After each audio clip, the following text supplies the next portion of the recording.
Gak ada yang ingat ini. Tinggi. Minggu lalu kita mempelajari uji korelasi atau analisis korelasi. Bayarannya Pak. Jam setunggal langsung tak kenal Zin. Kokak mama. Jam 3 ke transport ini toh. Aku jam 3 toh Bu Mas. GR ya. Aku jam 1 Pak. Ya, minggu lalu kita mempelajari analisis korelasi statistiknya menggunakan UJR. Jadi kita sudah mempelajari uji Z dan uji T serta uji F ini untuk uji komparasi atau uji perbedaan.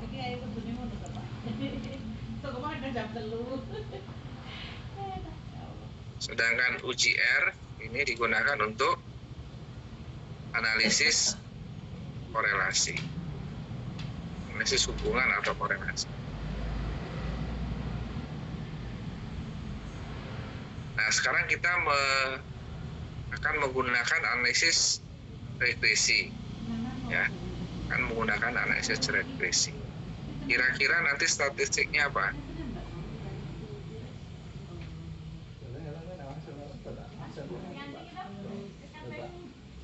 Ada uji Z, ya, ada uji T. Aku tunggu kene ya. Uji F. Aku tunggu kene. Bu Harni, saya kuliah. Ada 2 kuliah. Pak Dayat, kula izin pamit nggih Pak Dayat. Mboten saged. Kan? Niki kuliah ya, Bu.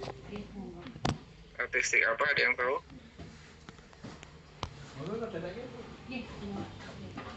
Nah, nanti statistiknya ada 3 ya. Di analisis regresi nanti kita akan menggunakan uji F, kemudian akan menggunakan uji T, dan akan menggunakan korelasi baik sederhana maupun korelasi ganda.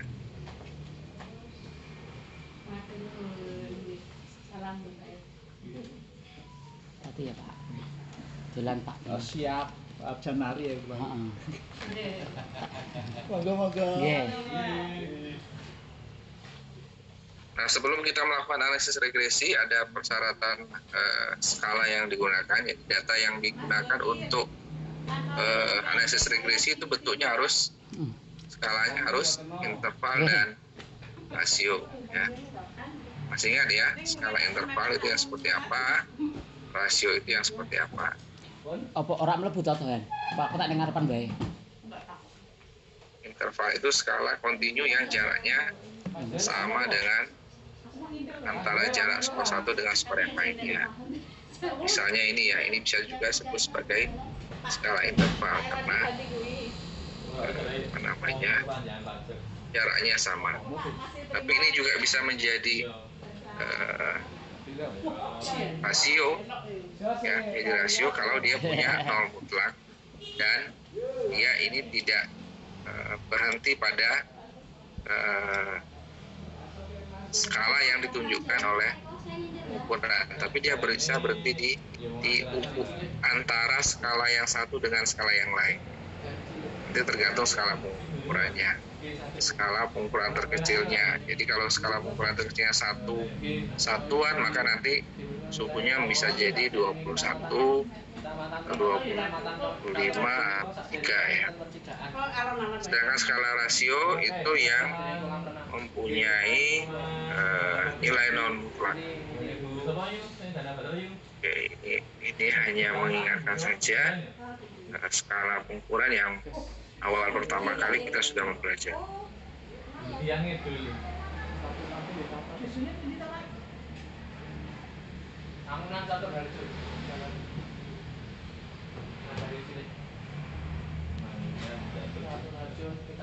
Nah, ini model regresi ya. Jadi di analisis regresi ini ada yang disebut dengan model regresi. Jadi model regresi ini adalah hubungan antara data-data di variabel X ya dengan data-data di variabel Y.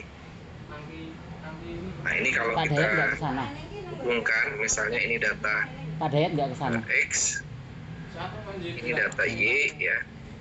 Ini juga sama, yang di sini juga sama.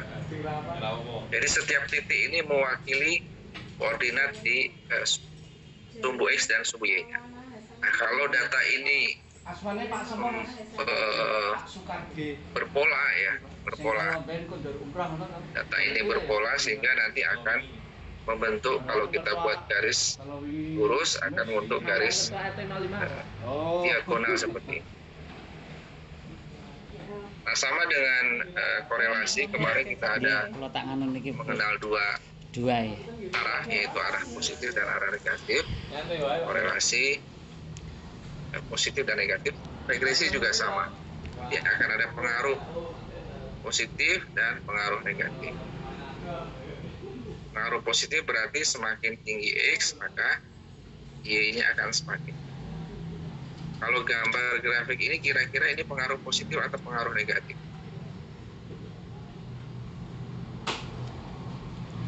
Gambar yang ini kira-kira ini menunjukkan Positif. Positif, Pak. positif ya, karena ini X-nya semakin ke sana, semakin besar, Y-nya juga semakin ke sana, semakin besar. Positif. Kalau pengaruh negatif berarti kebalikannya ya, nanti diagonalnya akan ke ini, ke bawah. Pak saya izin ya. Pangapunten. Nggih. Oke. Nggih. Tak kira lek muni wingi Nah, untuk simbol sebenarnya bisa menggunakan Nah, iki lak ya aku Jumat setu lak ya kuliah. simbol. Tapi yang paling lazim digunakan simbol X dan Y untuk menyatakan variabel independen X dan variabel dependennya Y.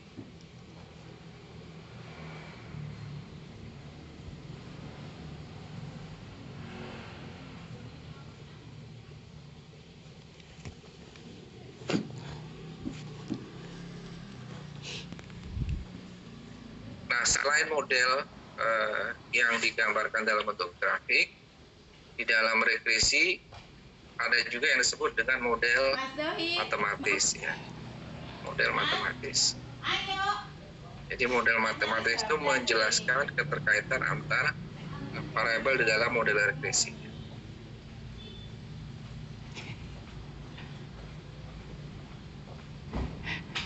Apa tuh?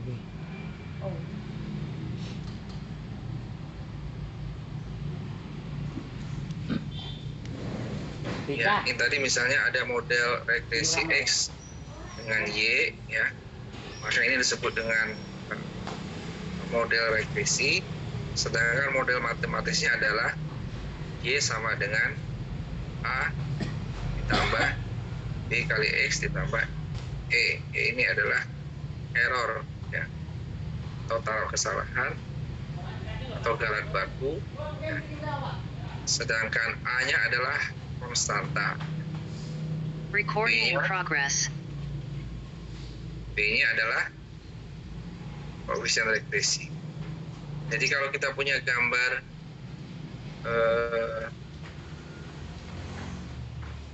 model regresi yang seperti ini ya, ada X, ada Y. Ini kalau kita buat dalam persamaan matematis, ini akan menjadi seperti ini ya. Nah, ini ada koefisien B-nya, betanya ini yang menunjukkan nanti arah regresinya positif atau negatif. Kalau betanya positif berarti arah regresinya akan positif. Jadi ini B ya. Atau juga disebut dengan yang ajar matematika mungkin tahu ya. Ini disebut juga apa?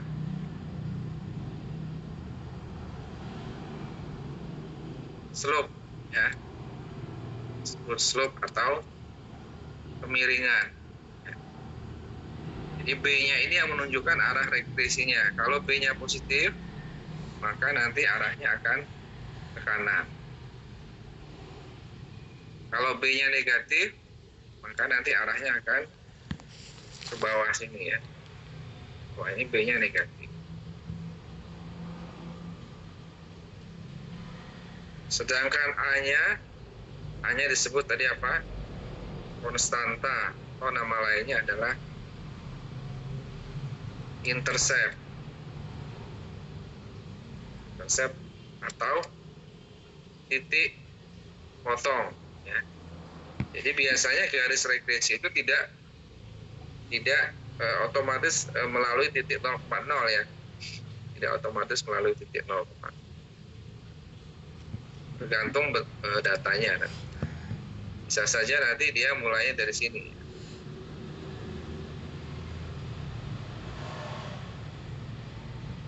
Nah, jarak antara 0 dengan titik potong sumbu Y ini disebut dengan konstanta atau intercept ya.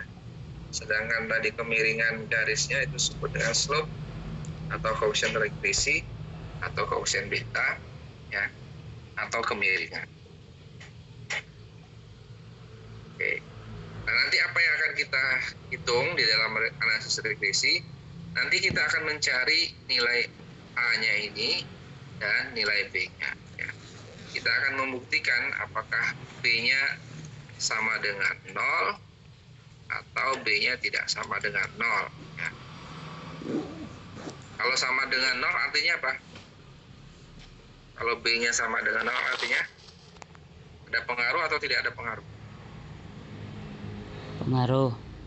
Ada pengaruh. Betanya sama dengan 0, pengaruhnya 0. Kalau pengaruhnya 0 ya sama dengan tidak ada pengaruh. Ya. Kalau betanya tidak sama dengan 0, nah nanti tidak sama dengan 0 ini bisa negatif, bisa positif ya. Nanti ada. Nah ini kalau satu variabel X atau satu variabel independen.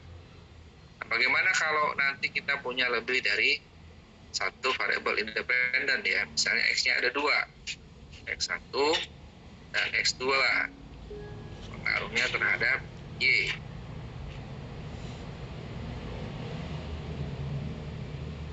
Nah ini model regresinya ya, model regresinya. Sedangkan model matematisnya nanti akan mengikuti pola umum yang seperti ini, cuma yang berbeda adalah jumlah variabel X-nya ya. Nah kalau X-nya 2 berarti nanti kita punya 2 koefisien regresi, yaitu B1 untuk koefisien regresi di variabel X1 dan B2 untuk koefisien regresi di X2. Kalau 3 gimana? Tinggal ditambahkan saja sejumlah variabel independennya. Kalau ada 10 ya berarti X-nya nanti sampai 10, koefisien regresinya juga ada 10. Kalau konstantanya tetap 1 ya. Konstantanya tetap 1. Nah, E-nya gimana? Ya. E-nya tidak jadi angka E ini tidak dituliskan dalam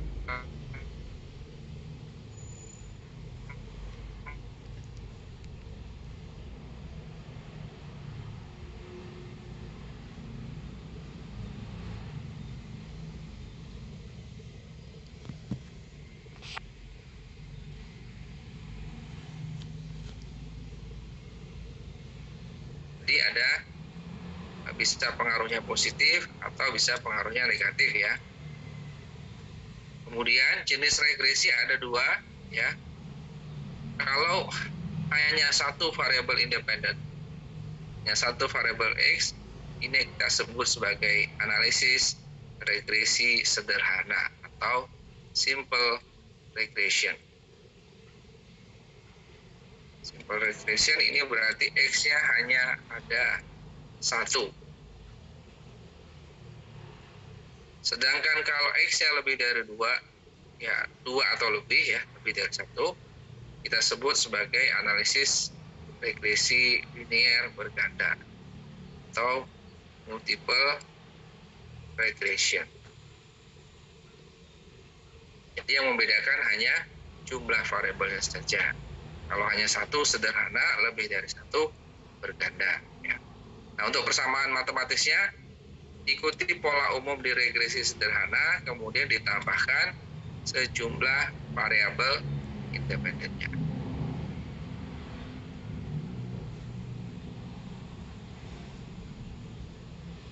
Nah sekarang pertanyaannya, berapa nilai A-nya dan berapa nilai B-nya? ya, supaya kita bisa membuktikan hipotesis apakah B-nya sama dengan 0 atau tidak sama dengan 0. Nah, sudah ada rumusnya, Bapak Ibu tinggal mengaplikasikan saja ya. Dengan rumus ini nanti bisa kita hitung berapa nilai B-nya dan berapa nilai A-nya.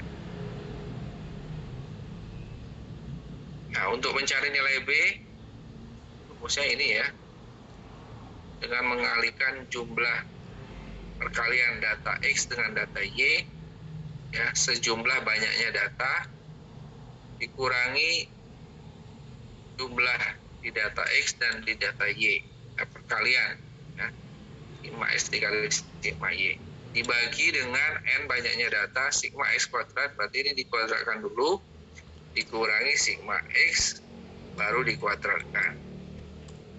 Yang satu dikuadratkan dulu baru dijumlah, yang satunya dijumlah dulu baru dikuadratkan. Nanti dapat nilai B-nya.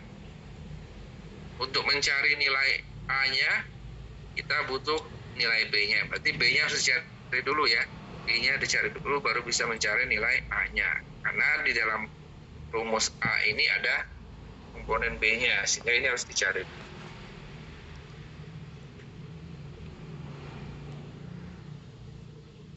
Oke, kalau sudah jelas, kita lanjutkan dengan praktek menghitung ya. Silakan dihitung atau dicari berapa nilai A-nya dan berapa nilai B-nya untuk data berikut ini. Ya.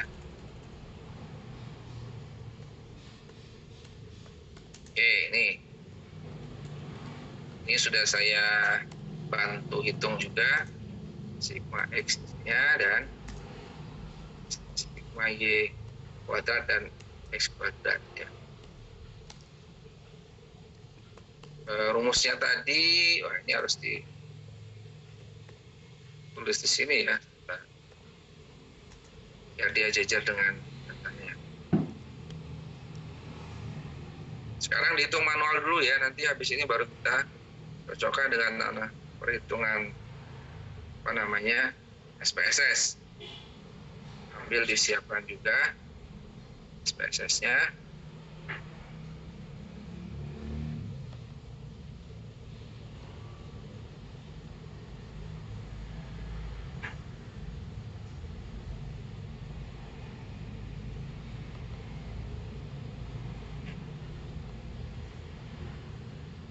Oke, sekarang silakan dihitung, silakan dicari berapa nilai A-nya dan berapa nilai B-nya dengan rumus ini.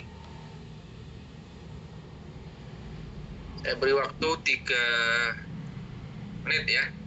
Jadi Bapak Ibu tinggal langsung menghitung saja karena ini sudah saya hitungkan. X kuadratnya sudah dihitungkan, Y kuadrat sudah dihitungkan ya. Sigma X kali Y, sigma X, sigma Y sudah ada semua. Tinggal dimasukkan ke dalam rumus ini. Saya beri waktu 3 menit ya. Silakan.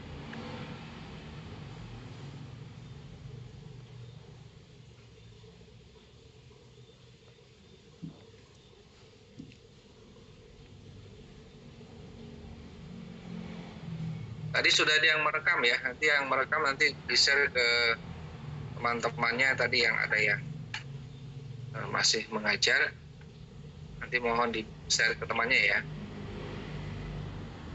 Iya Pak.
Oh ya. Paket Pak buat SD regional. Oh dari. Ini buku isinya Pak dari Apit Surabaya. Oh ya. Lewat ya Pak? Ya. Pak siapa? Pak Yadi. Ya.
Sudah ada yang ketemu?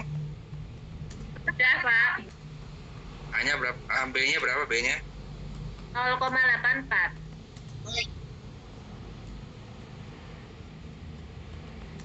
A-nya 14,33. Oke. Yang lain ada yang berbeda?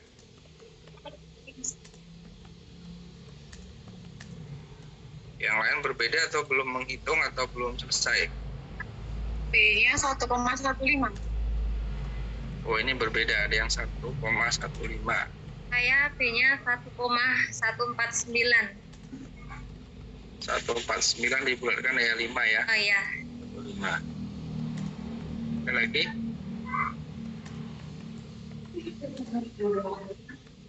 Kalau A-nya juga berbeda berarti kalau B-nya berbeda.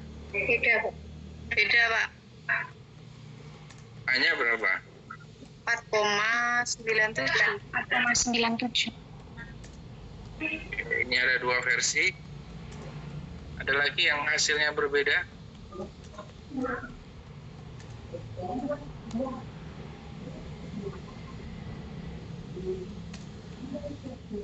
Oke ya, kita hitung bersama-sama ya.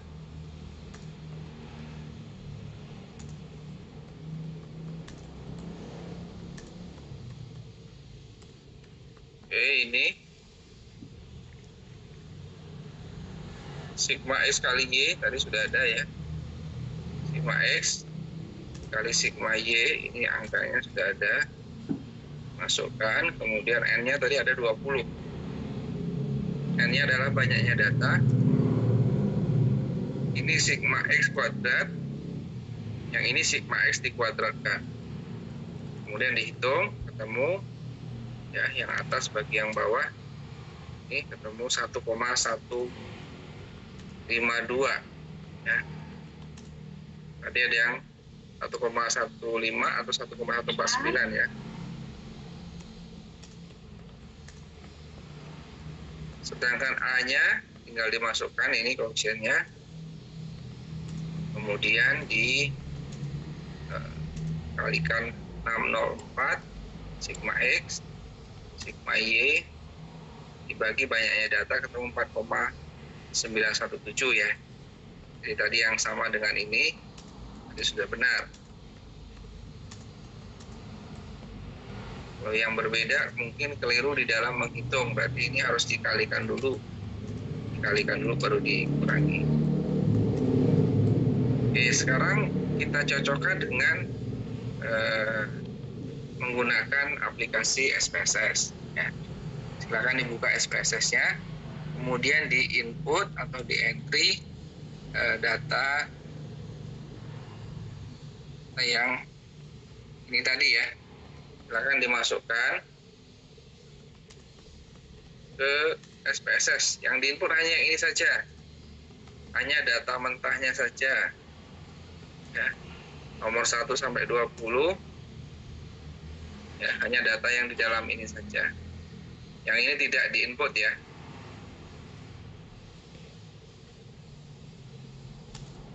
Oke, silakan di input dulu. Nanti kita praktek bersama-sama untuk menghitung berapa koefisien B dan A-nya menggunakan SPSS.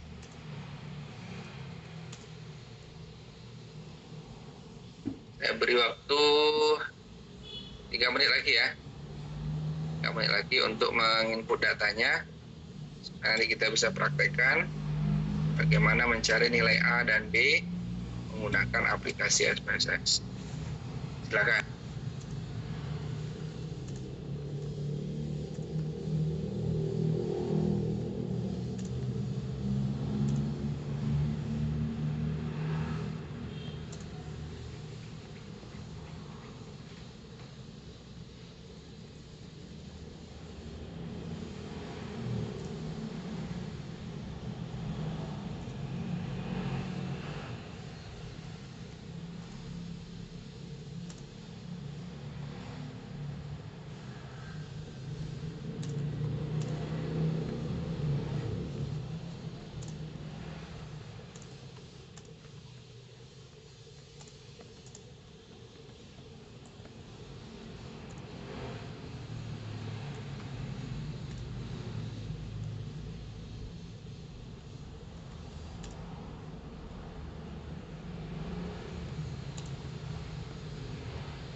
Sudah selesai?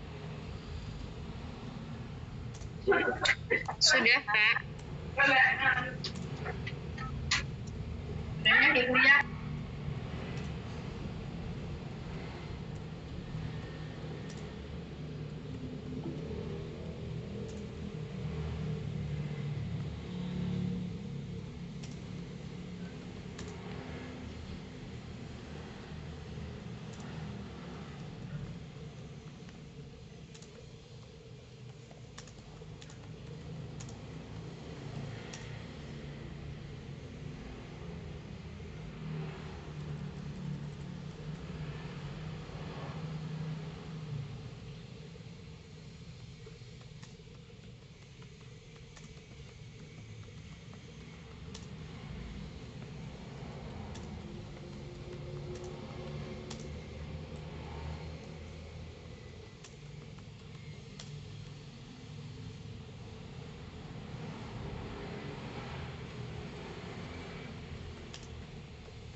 Jangan lupa untuk memberi label ya, memberi nama labelnya.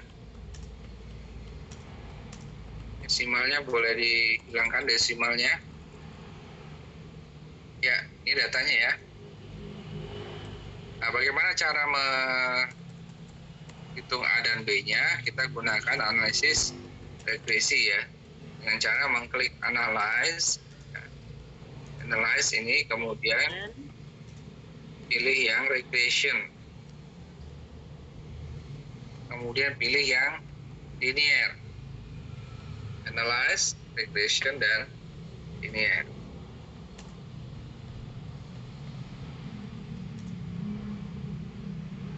Kalau sudah, diklik saja. Nah, nanti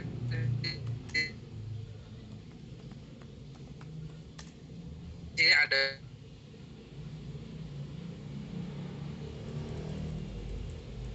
Maaf, Pak, putus-putus suaranya.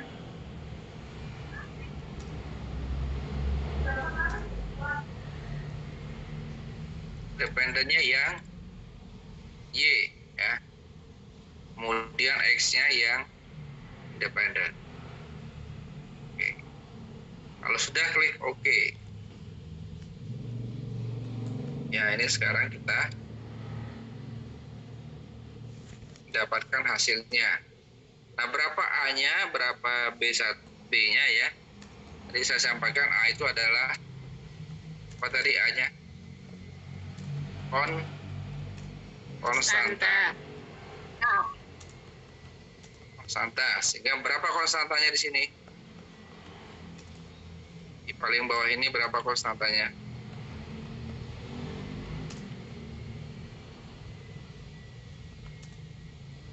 Ini ya. Konstantanya ini. Sedangkan X-nya ya, ini di baris X ini akan menunjukkan nilai koefisien regresi atau koefisien B.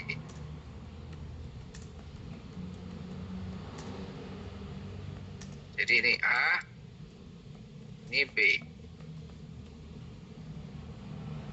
Jelas ya sampai sini?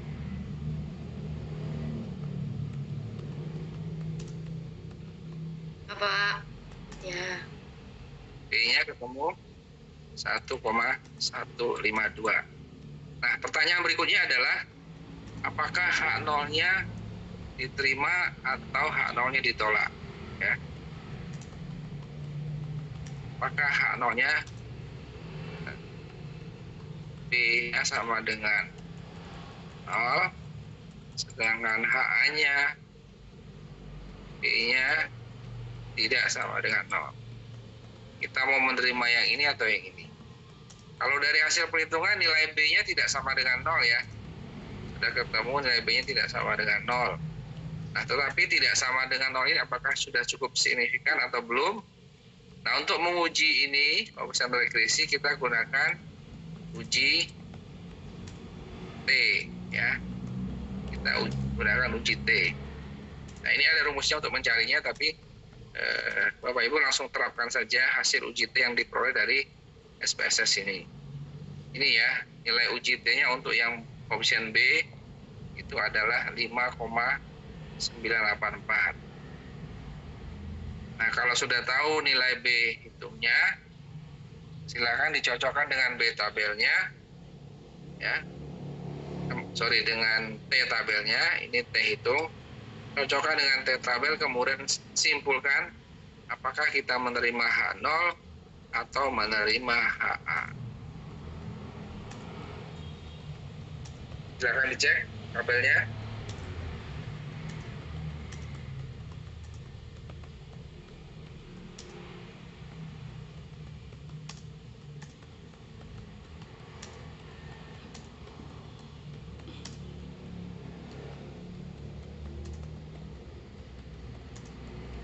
DF-nya berapa DF-nya?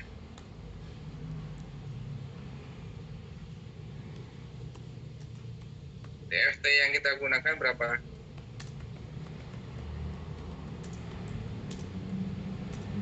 Masih ingat kemarin rumus DF? Untuk uji T, N dikurangi 1 untuk satu sisi, ya, karena ini tadi regresi pengaruh positif, maka N-nya kurangi 1, sehingga DF-nya 19 ya.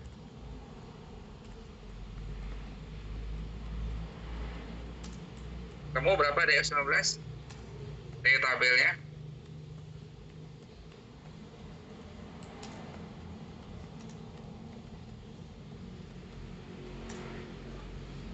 Siapa yang sudah ketemu? 1,729 bukan, Pak? 5% ya. 5% satu sisi. Satu pihak. Iya. 1,729, Pak. 1,729. Yang lain? T tabel 1,729.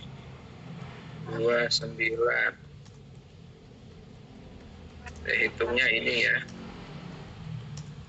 Sehingga kesimpulannya apa ini?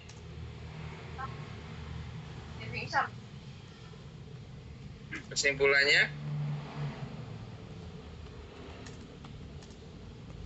di dalam daerah penerimaan H0 apa HA ini?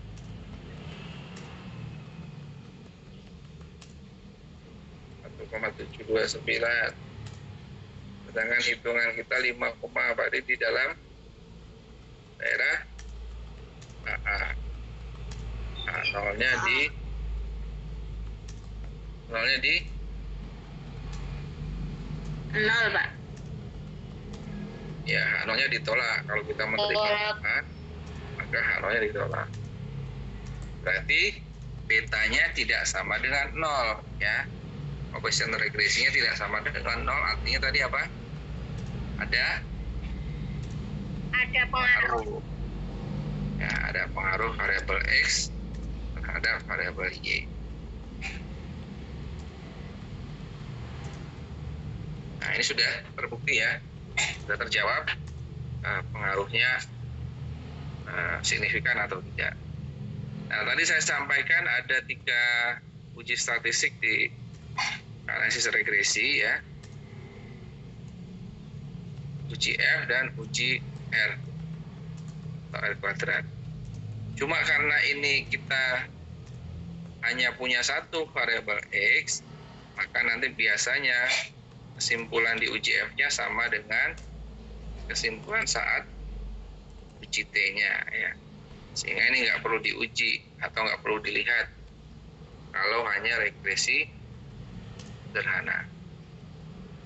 Nah, dia akan terlihat nanti ya fungsinya uji F ini ketika dilakukan analisis regresi linear berganda.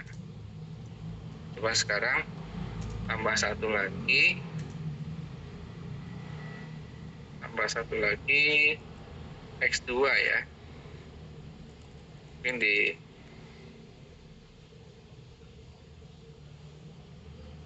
X1 X2 dan Y. Sekarang silakan di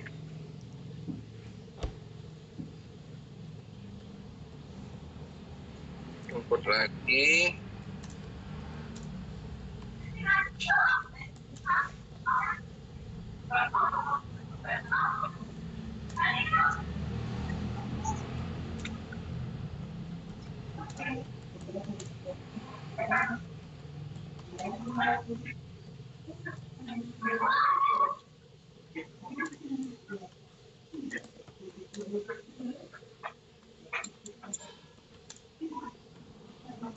Ya, saya punya data baru.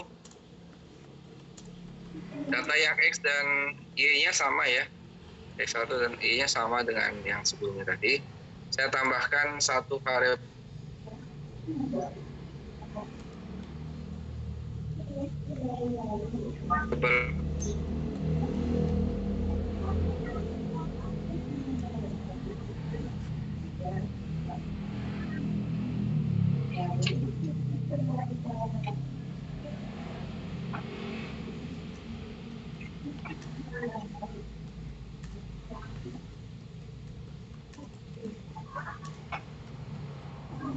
Suaranya nggak muncul, Pak.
Ini Mbak Lisa sakit.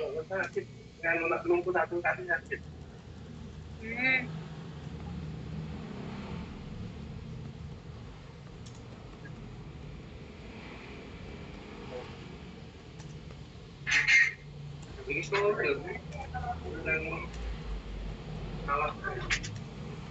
Jadi wow, jadi ketang sangkon apa jeneng. Oke ya, ini input lagi. Silakan diinput lagi yang X2-nya.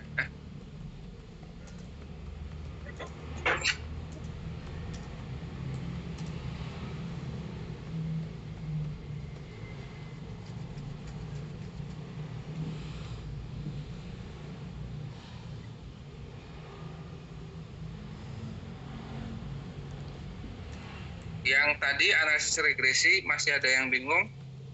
Ada yang belum ketemu? Sudah. Sudah ketemu ya. Oke. Sekarang kita mencoba yang regresi linear berganda.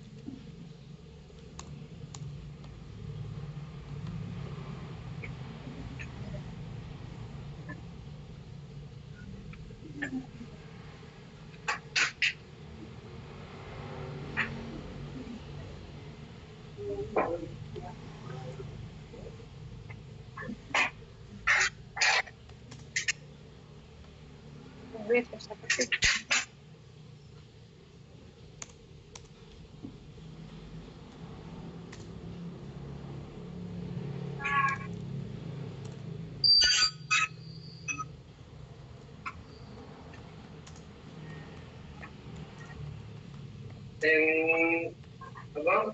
Online ini apa belum?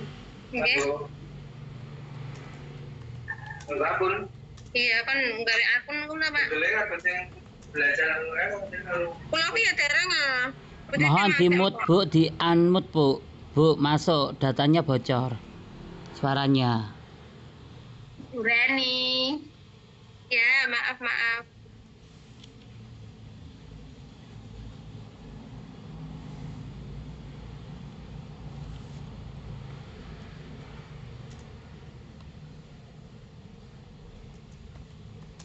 Oke, sudah semua ya.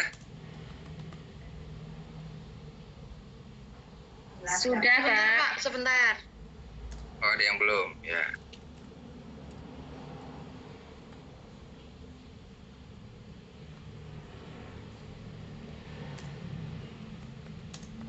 Nanti ditaruh aja di sebelah kanannya atau diselipkan di tengah yang data yang tadi ya. Sudah, Pak. Sudah. Oke. Oke, kita kembali lagi ke SPSS-nya.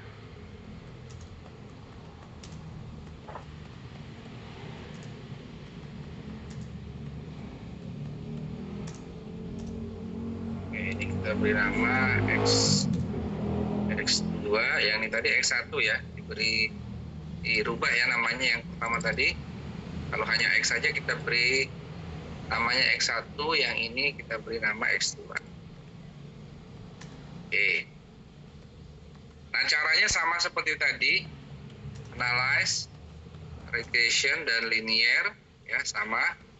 Nah, cuma di sini ada dua sekarang ya. Di kotaknya variabel independen ini ya, di sini ini ada dua, yaitu untuk variabel X1 dan X2-nya dimasukkan ke sini ya.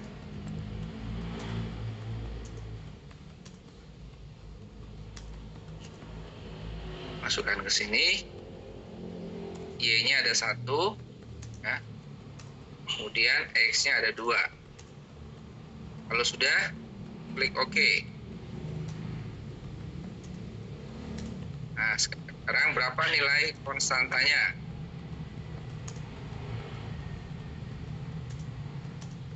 Berapa konstantanya?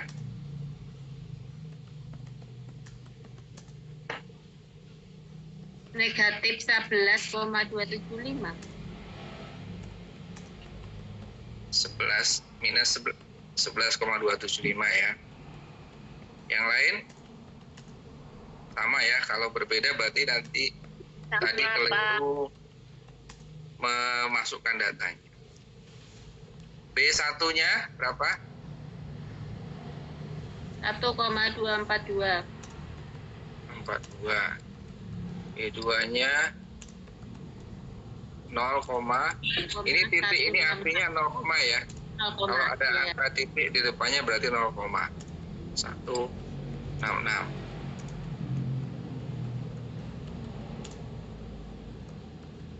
Nah, sekarang yang B1-nya, apakah B1-nya ada pengaruh atau tidak ada pengaruh? Berarti nilai T tabelnya ini ya, T-hitungnya dibandingkan dengan T tabel tadi, berapa T tabelnya? 1,729. Oh iya, ini ada sedikit perubahan. Ya. Ada sedikit perubahan untuk DF-nya. Kalau hanya satu variabel independen, ya, maka DF-nya N-1. Nah, sekarang yang ini DF-nya, regresi berganda DF-nya ya sama dengan N dikurangi K. K itu adalah jumlah variabel independennya dikurangi 1. Berarti berapa? 20. Datanya ada 20. K-nya ada berapa? 2. Berarti DF-nya berapa? 17. Ya, silakan dicari tabel untuk DF 17.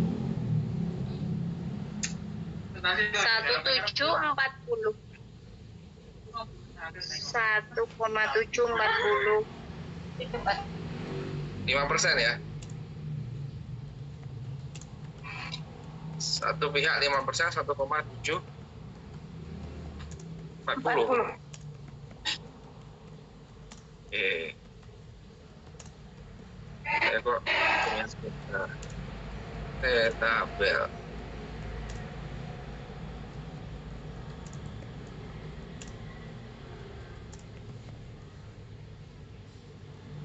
Satu koma tujuh.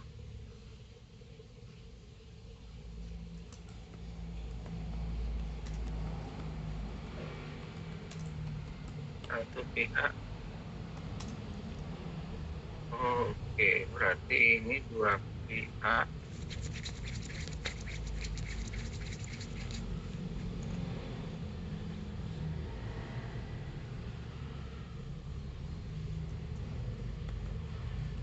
Tabel. Ya ini kalau satu pihak ya benar 1,740. Kalau dua pihak 2,11 ya.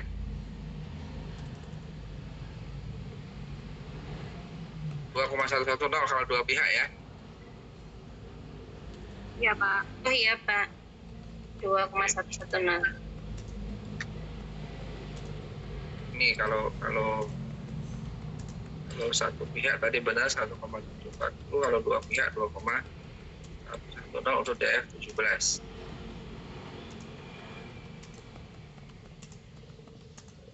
Kembali lagi ke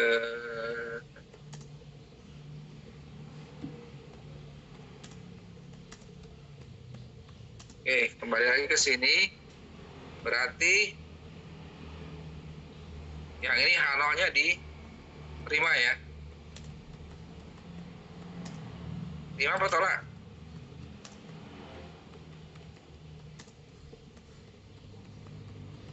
Karena T hitungnya ini lebih dari T tabelnya. Nanti di dalam daerah penolakan H0 atau di dalam daerah HA.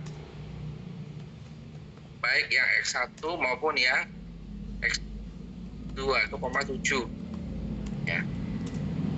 Nah, kalau kita pakai dua pihak, tadi standarnya 2,110. Berarti yang X1-nya juga masih diterima HA-nya, tapi yang ini ditolak ya. Yang X2-nya ditolak karena dia kurang dari 2,110. Ini ketika kita gunakan uji dua pihak ya. Akan uji dua pihak. Oke, sekarang kita pakai dulu yang uji dua pihak ya.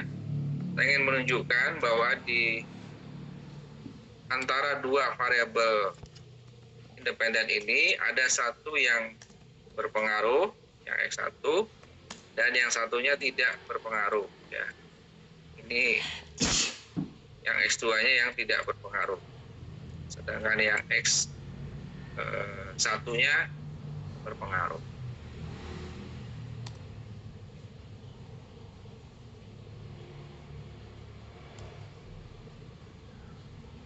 Ini tadi ya, karena ini.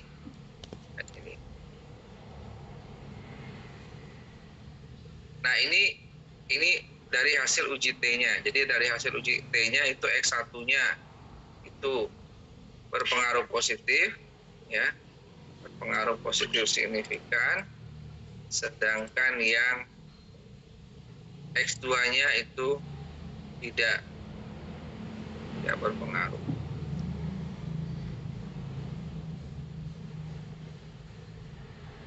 Nah, makanya di sini ada uji F ya. Ada uji F.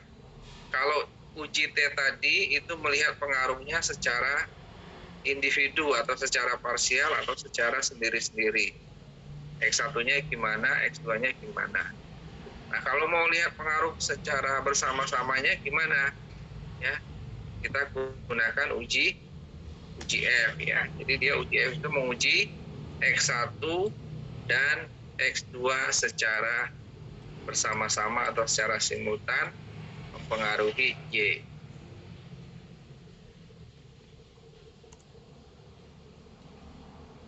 Nah, ini ada pengaruh atau tidak ada pengaruh hasil uji F-nya. Nah, ya untuk mengetahui itu nanti perlu dibandingkan dengan F tabel. DF-nya berapa? DF-nya sudah ada di sini ya. DF yang ke kanannya 2, yang ke bawahnya 17 ya. Jadi ada 2 DF untuk ANOVA. Berapa nilainya? Biasanya paling sekitar 3, atau 2, ya. Sedangkan F kita nilainya 22,6. Jadi sangat jauh. Ya, sangat jauh dari nilai F tabelnya. Sehingga pasti nanti akan di dalam daerah penerimaan HA-nya, berarti ada pengaruh ya. Jadi nanti bisa saja ketemu hasil analisis kita itu secara bersama-sama ya.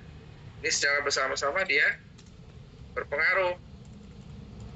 Secara bersama-sama dia berpengaruh. Tetapi ketika dicek secara sendiri-sendiri, X1 ke Y dan X2 ke Y, itu ternyata yang X1 berpengaruh, yang X2-nya tidak berpengaruh. Oke, sampai sini ada yang masih bingung? Jadi di regresi ada 2 uji ya, uji T untuk melihat pengaruh masing-masing, uji F untuk melihat pengaruh secara bersama-sama.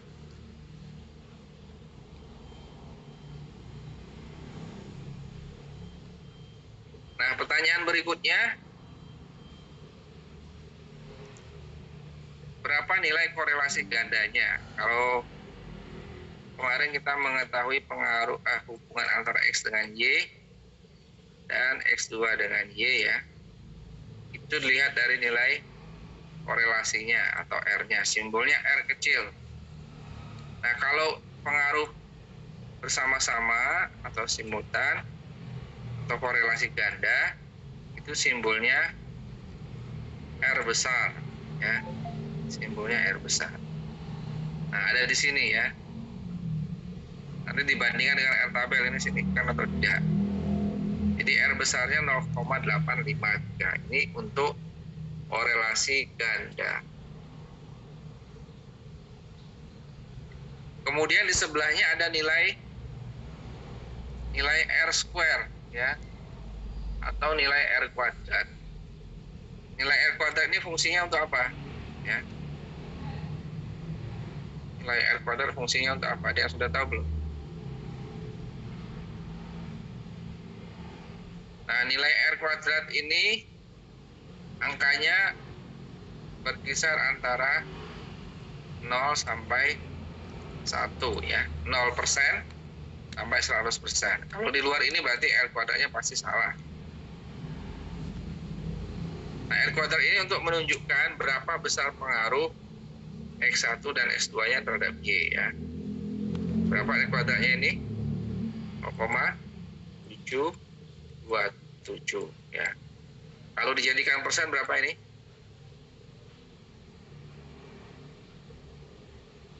72%. 72,7% ya. Nah, ini artinya besar pengaruh X1 dan X2 terhadap Y sebesar 72,7%. Atau yang biasa juga disebut dengan koefisien determinasi ya. R kuadrat atau koefisien determinasi. Oke, nanti di PowerPoint saya ini ada penjelasannya, nanti yang belum sempat mencatat ya. Yang belum sempat mencatat, di sini ada penjelasan PowerPoint-nya. Kemudian nanti akan saya share juga video rekaman pada saat saya menjelaskan regresi ini dan linear ganda di kelas yang lain, tapi ya kelas ini tadi sudah ada yang merekam. Ya, di sini sudah ada nanti penjelasannya untuk arti dari angka-angka yang muncul dari output di analisis regresi ini.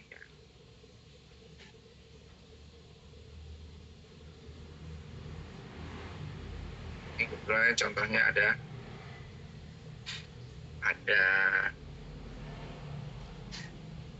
kalau ini contohnya ada 3 variabel independen. Oke, sampai sini ada yang mau bertanya silakan. Jadi nanti UTS-nya sampai regresi ini ya. Untuk regresi yang lain, mungkin ini ada, kita nanti akan mengenal juga regresi mediasi dan regresi moderasi. Ini saya sampaikan setelah UTS saja. Hari ini membahas regresi sederhana dan regresi berganda. Hingga nanti ini menjadi materi yang akan diujikan ya. Coba gini nanti. TS-nya minggu depan ya Pak ya? Betul, sudah ada jadwalnya belum? Belum di. Kalau yang lain sudah bagian ada yang upload soal di Sipedar Pak. Iya, sama nanti punya saya juga upload di Sipedar dan dikumpulkan kembali di Sipedar ya. Jadi di-download di Sipedar, kemudian upload kembali jawabannya di Sipedar. Ya Pak. Oke, baik. Kalau tidak ada pertanyaan, mungkin bisa kita akhiri. Nanti saya kirimkan. Untuk makul statistik ini nanti di-uploadnya minggu depan atau kapan Pak? Biasanya saya upload pagi hari saat ujian. Dan dikerjakan di hari itu, kemudian saya beri waktu sampai jam 24.00. Tanya Pak, kalau untuk hasil ujiannya UTS itu nanti sama datanya atau cukup hasil analisisnya? Nanti yang dikumpulkan di Sipedar ada 3 file ya.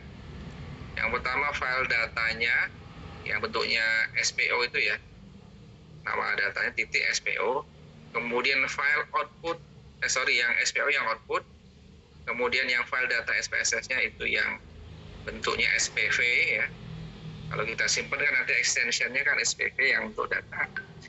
Kemudian yang terakhir file jawabannya. Nah, file jawabannya ini biasanya saya minta untuk tulis tangan saja ya. Tulis tangan saja jawabannya.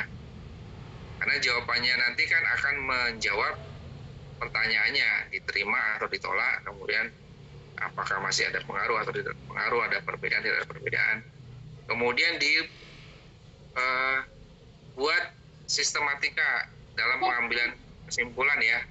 Yang pertama buat dulu hipotesisnya, H0-nya apa, H-nya apa, berapa nilai tabelnya, ya tabel atau F tabel.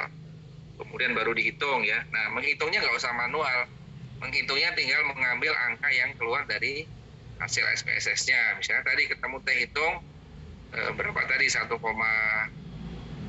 misalnya teh hitungnya. Nanti itu dipakai untuk menyimpulkan. Menyimpulkan H0-nya diterima atau ditolak, baru interpretasikan misalnya tadi ada pengaruh atau tidak ada pengaruh. Ya. Jadi jawabannya yang lengkap ya. Jawabannya yang lengkap ditulis tangan dari membuat hipotesis sampai menyimpulkan ya. Menyimpulkan itu artinya menjawab pertanyaannya, apa yang ditanya itu yang dijawab. Itu ya, nanti akan ada 3 file yang harus diupload. Ya Pak, siap. File apa itu namanya? Output Dan file jawaban. Ya. Ada lagi yang mau bertanya? Nanti kalau ngopi data temannya atau file temannya, output temannya nanti ketahuan. Kan soalnya kan di klik kanan properties nanti kelihatan itu namanya ada di sana, nama laptopnya. Nah, kalau laptopnya sama ya kalian pinjam-pinjaman laptop ya. Tapi usahakan laptop sendiri-sendiri ya atau komputer sendiri-sendiri. Iya Pak. Ada lagi? Oke, jelas ya? Jelas Pak. Ya, kalau jelas kita akhiri dulu untuk materi hari ini. Selamat menyiapkan UTS. Semoga nanti bisa mendapatkan hasil yang maksimal semua. Amin. Ya, kita akhiri dengan berdoa syukur. Alhamdulillah. Assalamualaikum warahmatullahi wabarakatuh. Waalaikumsalam warahmatullahi wabarakatuh. Terima kasih Pak Didi. Terima kasih Pak. Terus Pak Dede. Ile.